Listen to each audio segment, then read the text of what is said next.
Canada is the second largest country in the world, yet they produce the 1% of the global wine production. Although its marginal climate, Canadian wine industry spans over 200 years. Only recently, Canada embraced the use of vitis vinifera with great success. Lakes and bodies of water are essential to mitigate the climate and ensure the success of ripening of grapes. Wine historian Rod Phillips, author of The Wines of Canada, joins us today to tell us about the key dates for the development of Canadian wines, the regions that are playing a major role on the national wine scene, and some controversial techniques that are used to produce Icewine in Quebec, as well as some of the new trends and techniques that producers are using in the country. Hi, I'm Mattias Carpazza, and this is the Looking Into Wine podcast. Wine and winemaking can be complex, but this podcast has a simple mission. We want to give you the skills and tools to harness your passion about wine. Through this series, we will shine a spotlight on some of the different regions, process, and concepts that shape the fascinating world of wine. I hope you enjoy the show and your own journey looking into wine. Welcome to Rod Phillips, author of The Wines of Canada. He's a wine historian and wine writer. Welcome, Rod.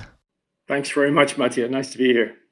It's fascinating the history of Canada, and you as a wine historian, so there are so many dates and so many information about the history. I don't think I've never taken as many notes on the dates of any other region in the world. So I wanted to ask a bit about these dates and see the key moments that happen in the Canadian wine industry.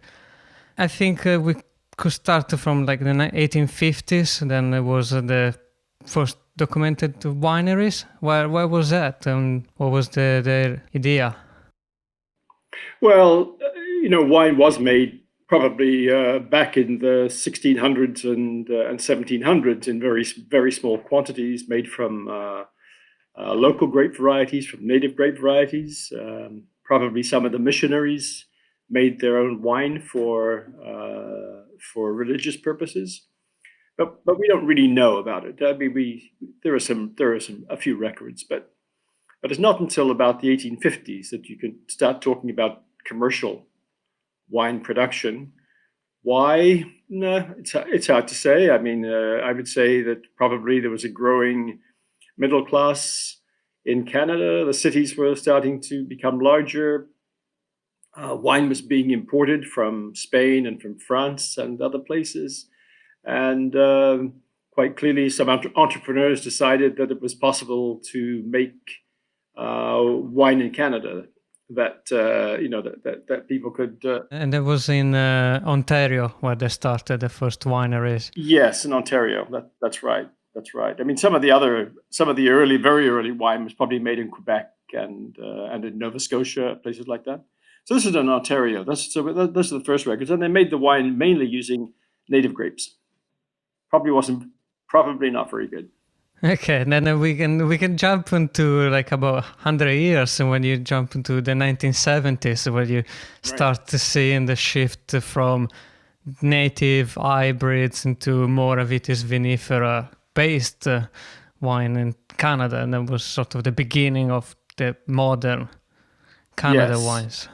Yes, I think it went from native grapes into hybrids, and then to vinifera. But vinifera began very, very slowly. In the 1970s, there's some Gamay, some Chardonnay, and some other varieties.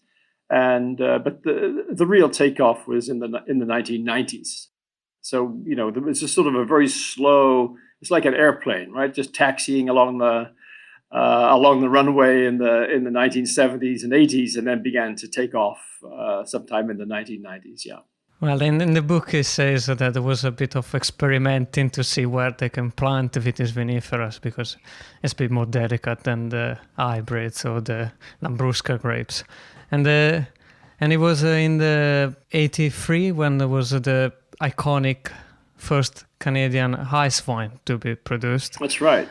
That's right. And Canada has a bit of different approach to a bit stricter regulation to Icewine than other country in the world. It's quite strict regulations, and it's now codified in wine law that the grapes have to stay on the vine until the temperature goes down to -8, and then they can begin to pick. But there are some variations even in Canada, because in Quebec, in the rest of Canada, they leave the grapes on the vine to freeze, and then they harvest the grapes when they're frozen. But in Quebec, they cut the grapes and they put them in nets on top of the vines, so that they're still on the vines, but they're not on the vines in the same way. Just next to it. Yeah, it's a very debated subject, as you can imagine. Yeah, I can imagine. And there is some of experimentation with different grape varieties, and they're coming up from Canada on Icewine. That's right. Yeah, you want, obviously, the varieties. I mean, the grapes have to stay on the vine. They have to adhere to the vine for a long period. Sometimes the harvest isn't until January, and sometimes even later. So they've got to stay on the vine. They've got to survive the wind. They've got to survive birds, and that kind of thing. So the most common varieties that are used are Vidal, at least on Ontario, Vidal, and then Cabernet Franc and Riesling. But people have made ice wine from just about every grape variety you can imagine. There's also some sparkling ice wine produced. And sparkling ice wine. And sparkling, we're going to speak about sparkling later, because there's some interesting sparkling coming out from Canada. Yes, very much. So continuing on the dates, I think the key date from the modern history of Canada was in 1988. There was two factors that came in it was one of the free trade between Canada and US, and the establishment of the Vintners Quality Alliance. Yes, it was a free trade agreement with the United States, and it really opened up trade between the two countries. And the fear was that Canada would be swamped by wine from California, cheap wine from California. And so there was a decision to try to improve the Canadian wine industry, and so the government made grants to help wineries to pull up the mediocre vines and to replant with Vitis vinifera to raise the quality. So that was very important. And then the beginning of wine law, really, with the Vintners Quality Alliance, which is just in Ontario. There is another one in British Columbia, but it's called the British Columbia Vintners Quality Alliance. And so it's only these two provinces that have the VQA, and it's like an appellation law, and it's meant to regulate the percentage of the varieties in the wine, the appellation, and it also has a tasting panel to establish quality. And that obviously helped in bringing up the quality and uniform, but you said in the book there's a bit of discrepancy between the different countries, and the law is not really a law. Right. It's well, like all appellation laws, there's a little bit of flexibility, and not everything that's labeled AOC is necessarily very good wine, and not everything that's labeled VQA is necessarily very good wine. And so, but there's a real advantage commercially to having your wine certified as a VQA wine, because in people's minds it's a guarantee of quality, and a lot of restaurants like to have VQA. But I think there's been a bit of a shift away from that now, because a lot of wineries in British Columbia just don't bother to have their wine certified VQA, and now there's a sort of a cachet, that some natural wines and some slightly different styles are not being certified VQA, and so I think probably there's a bit of movement away. Okay, when you talk about natural wine, is there a lot of movement there? I expect the climate is a bit cold. There is some there is natural wine. There's certainly a lot of orange wines and so on to be made. But no, it's not a question of the climate so much. It's just a question of the market. Whether there's a lot of market for these kinds of wines. but there is, I think there is. It's a small market perhaps, but there are a number of restaurants in Vancouver and Toronto and Montreal and so on that have wine lists that are predominantly what you would call natural wines of one kind or another.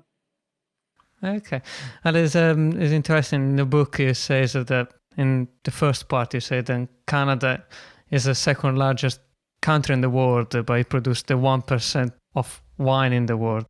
It's very small production. I think I say it's the same as Slovakia and or Macedonia, which we don't think of as very big wine producers. No, we produce a very small amount of wine, and most of it is sold on the Canadian market. There are some exports, of course, but they're quite small. Because the climate is marginal, and you need to have a mitigating system near, like a lot of the region are near the lakes. Water is very important. So in Ontario, the main wine regions are either on Lake Ontario or Lake Erie, which are two of the Great Lakes. In the east, in Nova Scotia, it's the Atlantic is very important, and it's inlets. And then in British Columbia, it's either the Pacific area or inland, it's Lake Okanagan and smaller lakes to the south of Lake Okanagan, which are absolutely critical for grape production. Okanagan is the main region in British Columbia. Correct. And they produce very different style of wine from the counterpart of Ontario. How? Well, the climates are very different. I mean, Ontario is really a cool climate region. I mean, it's a combination of continental and a sort of bit of maritime, but it's really cool climate, even though it can be very hot. I mean, as I'm talking to you, it's 31 degrees at the moment, so it can get very hot. But during the growing season, for the most part, it's cool, lots of sunshine. But in British Columbia, there's a big range of climatic conditions from the islands, which can be quite cool and wet, to Okanagan, the valley of the Okanagan, of Lake Okanagan, the Okanagan Valley, is sort of cool and wet in the north, but when you get to the south, it's dry and very warm. And that part of the Okanagan Valley actually has a desert in the south, right at once you get to the American border, it's actually a desert.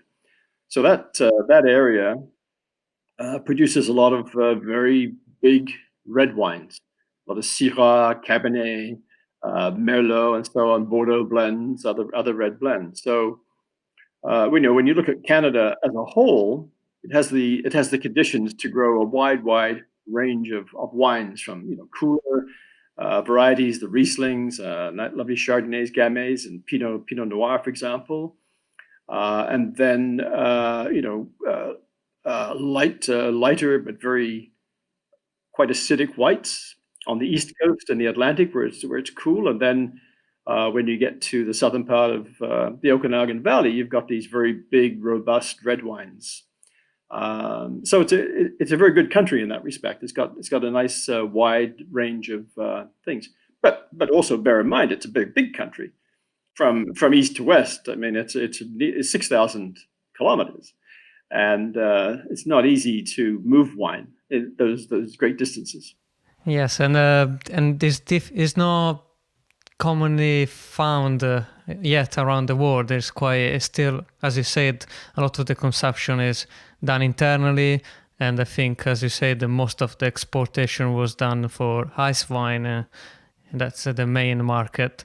And do you see that still wine are catching up on as production levels?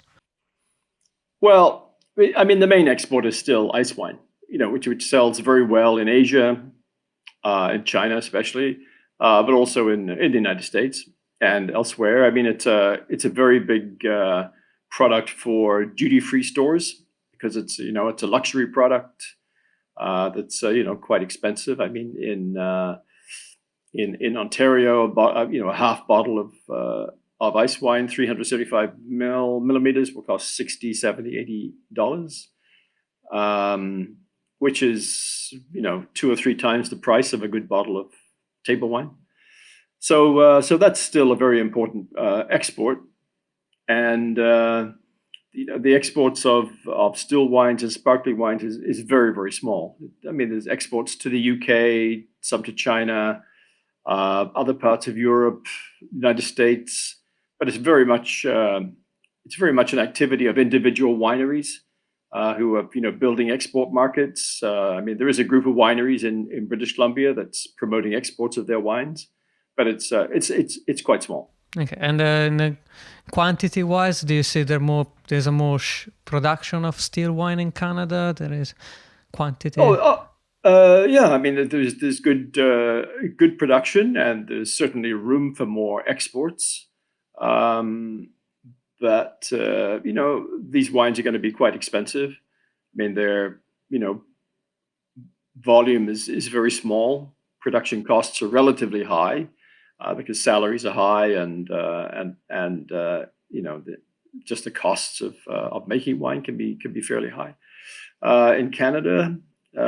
So I just don't expect to see vast volumes of Canadian wine anywhere outside Canada. I can imagine also the site of production. They can't be massive as other countries because of.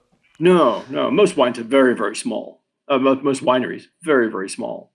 I mean, there are 600 wineries in Canada, and when you look at the area of land, it's not very big either. So you've got wineries with just a few hectares of vine. So production in many of these places, and some of the best wineries, production is very, very small. And when we're talking about Ontario, you were talking about I think when I was reading the book, it was interesting to see all the different styles they produce in one region, which is the Niagara Peninsula. And there is a beautiful diagram in the book and showing all the airflow.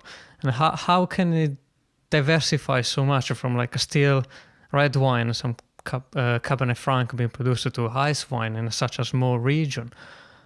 Yeah, it's there is some variation in the region. Some areas are just warmer, and you can see if you have a temperature gauge on your car, you can actually drive from one end of the Niagara Peninsula wine region to the other, and you can see like a 4-degree difference from one end to the other, depending on the day. But I mean, the Icewine is obviously it depends on getting down to sub-zero temperatures in November, December, January. But for the rest, the temperatures are pretty good for white wines, especially. So Riesling and Chardonnay would be the core white wines, and then for the reds, but you're looking at cooler varieties that need perhaps a shorter growing season. So we'd be looking at Pinot and Pinot Noir and Gamay, and that's why Cabernet Franc is successful, because it just ripens that much earlier than Cabernet Sauvignon. I mean, they've been growing Cabernet Sauvignon in Niagara for decades, but it doesn't ripen every year. Okay. And it might ripen 1 year in 3 or 4. And so Cabernet Franc is so successful simply because it ripens well just about every year. Yes, I imagine there's a lot of vintage variation between year to year, so to have the right quality. Well, that's right. Now, I mean, I think I say in the book that the concept of an average year doesn't make any sense in Ontario, because it can be very hot or it can be very cold. You get frosts that kill 50% of the vines in some regions, and then then you'll have a heavy rainfall, a very wet summer, then you have a very dry summer, and so it's very, very volatile. So vintage variation is really, really important. And when you're buying Ontario wine, you really want to know the vintages.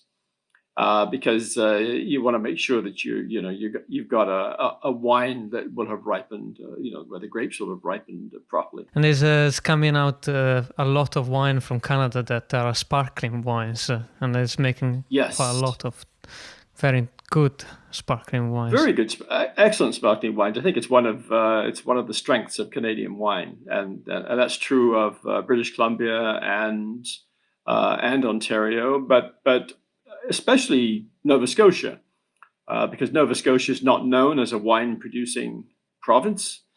And, people will have heard of Niagara Peninsula and the Okanagan Valley, for example, but no one really will have heard very much of Nova Scotia wines. But, and there aren't very many wineries. There are only like 20-odd wineries in Nova Scotia, but more than half of them are making sparkling wine.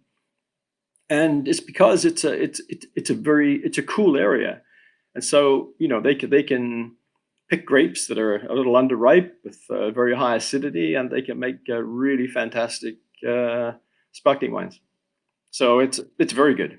Now, Nova Scotia is on the eastern side. That's right. Up north and Atlantic. On the Atlantic. That's right. What grape are they using? Well, some of them are using hybrid grapes, but many are now moving to conventional varieties, Chardonnay, Pinot Noir, and so on. There's some sparkling wine that are coming out that are produced with a residual a bit of Icewine in it. Yes, in Ontario there are a couple of wineries that are giving a dosage of Icewine to their sparkling wines, and so it produces a wine with a little bit of sweetness to it. Clearly there's a market for that. There are people who like a little sweetness in wine, but I mean it's not common. But Canada is in, as you said, most of the 700 wineries in the book, and 500 of them are from early 2000, so really only 20 years, and they see that this interest and a lot of experimentation. I imagine new regions. What regions are you seeing that are doing well? Well, climate change is making a bit of an impact, as it is everywhere. So it's possible to go a little further north than wineries used to go. Most of the wineries in Canada are between about 42 and 50 degrees, but there are some now new wine regions north of the Lake Okanagan, north of Okanagan Valley.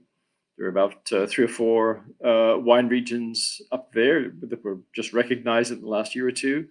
And now north of the city of Toronto, in the Georgian Bay area, there are some wineries being developed there as well. So we'll see how they work out. They do. Yeah, I mean it's a work in progress. And Quebec, we haven't talked much about Quebec, but Quebec is a very big province, and it has a lot of wineries. There's more than 100 wineries, but it makes a very, very small amount of wine. And we're seeing the emergence of a number of quite good wineries there, mainly Chardonnay and Pinot Noir again. But again, with climate change, the projections are that within 20 years, 30 years, they'll be able to grow Chardonnay and Pinot, regularly. They'll probably have to bury the vines in the winter, the same as they do now. But it could be a pretty important region. Yes, as you said, that they have to bury the vines in the winter because it gets like minus 30, minus 40 degrees. Yeah. And I imagine it's quite labor jobs, which.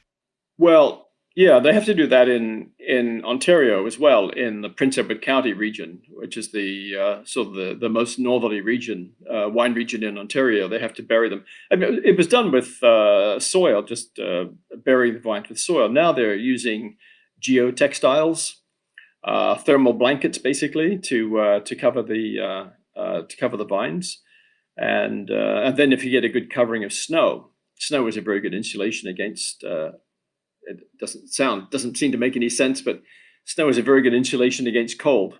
Yeah. And so if you get the either dirt and then or a thermal blanket, and then you get snow on top of that, it's pretty good. And things survive. But it's labor intensive, it's expensive. Yeah. So it's that has to be built into the price of the wine.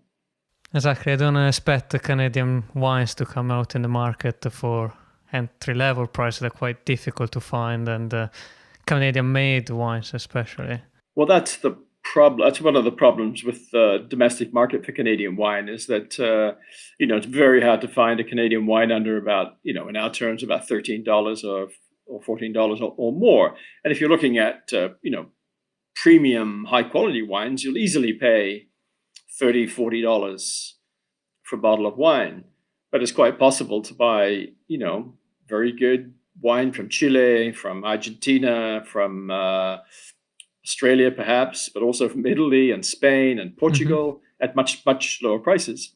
So it's a bit of a hard sell to get people to buy Canadian when they can look at other wines that look just as good and cost less. What do you think makes separate Canadian wines to other wine regions, the wine country? I think Canadian wines on the whole are very good, and I think there are some outstanding Canadian wines. I drink a lot of Canadian wine myself, and I was away for the weekend, and we drank only Canadian sparkling wine, and then quite a bit of Pinot Gris from British Columbia and Ontario, and then some reds, some Pinot Noir. I think they're very good. I mean, they just have. I don't know how distinctive they are, but they're good balance, very nice acidity, good flavors, everything you're looking for in a good wine, and I think they just hold up well against many wines from other countries. As you said earlier, there is a big difference between the west side and the eastern side, the diversity and different grapes growing and different side. What is the biggest problem for production in Canada? What? Well, I don't think there are any real problems for production. I mean, there are some disease issues and so on. If you talk to producers, of course, they'll tell you that there are thousands of reasons. They think they pay too much tax. Too many regulations and so on. But I think wineries that produce good wine will do quite well. And I mean, one of the problems that people deal with is the fact that it's difficult to move wine from one part of the country to another. For example, if you live in Ontario, where I do, I can't order wine from a winery in British Columbia. It's illegal for them to ship wine to me. So that's one thing. There's no national wine market.